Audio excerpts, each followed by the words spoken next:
Call पर पायल प्रणाम करती है। नमस्ते माँ जी, कैसी हैं आप? मुझे मोहन जी ने आपके बारे में सब कुछ बताया है। अगर आप हाँ कर देती तो हम शादी कर लेंगे। मुझे तो आपका पसंदीदा करेले की सब्जी और नारियल की बर्फी भी बनानी आ गई है।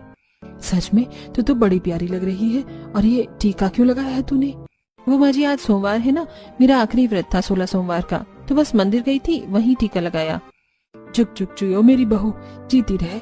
मुझे तो इंतजार नहीं हो रहा। ये तो बिल्कुल मेरी पसंद की बहू है। मोहन बेटा, जा जल्दी से मेरी बहू को दुबई ले आ। मैं उसका इस आलीशान दुबई के ससुराल में स्वागत करना चाहती हूँ। मैं जानता था माँ, आप जरूर मान जाओगी। घर में सब खुश हो जाते हैं और ये सुनकर डिम्पल ताना मारती है।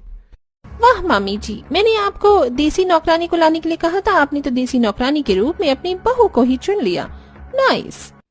अगले दिन ही मोहन इंडिया के लिए निकल जाता है और वहाँ 2 दिन रहकर पायल से शादी करके उसे दुबई ले आता है। दुबई की सड़क, एयरपोर्ट, ये सब नजारा देखकर जब देसी बहू घर में घुसती है तो चौंक जाती है। बाप रे, मैंने कभी सपने में भी नहीं सोचा था कि मेरा दुबई का आलीशान ससुराल ऐसा होगा। बाहर फाउंटेन, बड़ी बड़ी गाड़ियां थी और यहाँ भी लग्जरी फर्नीचर। और ये सोफा तो देखो, गोल गोल है। ऐसे तो मैंने इंडिया में भी कभी नहीं देखा था।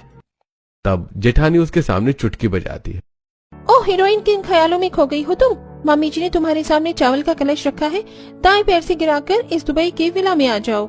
हाँ हाँ बहू, आ जाओ। कब से मुझे तुम्हारी जैसी बहू की तलाश थी और आज मेरी तलाश खत्म हुई। बिल्कुल सर्वगुण संपन्न दिख रही हो। तब चावल का कलश गिराकर बहू गृह प्रवेश करती है। माँ, सर्वगुण संपन्न दिखाने से नहीं होता, अंदर से होना चाहिए वो। वेल, ये गाँव की गंवार भाभी ऐसी भी होगी क्या? देवर जी, ये कहीं से इस आलीशान दुबई के घर की बहू नहीं लग रही है। सिंपल सी सूती साड़ी पहनकर आ गई है बेशरम। I mean look at her. कोई चार्म नहीं है इसके चेहरे पर, बाल भी झाड़ू जैसे हैं। ऑब्वियसली धूल मिट्टी की जगह से आई है तो शक्ल वैसी ही होगी। बस कर डिम्पल बहू, वो तो उसके आते ही पहनावे पर बोलने लग गई। तूने अपने पहनावे को देखा है? जरा ध्यान दिया है? हमारी तो नहीं सुनती तू। ओके बाय बाय, मैं अंदर जा रही हूँ। मेरा बुल्ला आपको चुभता है। तभी डिम्पल और नतालिया अपने कमरे में चले जाते हैं। पायल और मोहन सास ससुर के पैर छूते हैं।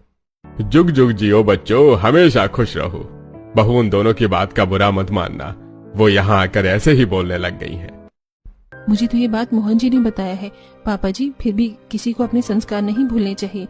बड़ों से बात करने का लहजा नर्म होना चाहिए। देखा जी, मेरी छोटी बहू के संस्कार तो बहुत अच्छे हैं। चल बहू, आराम कर ले। बहू आराम करती है। अगली सुबह सबसे जल्दी उठकर घर की सफाई करके पूजा करती है। जय गणेश जय गणेश जय गणेश देवा, माता जा की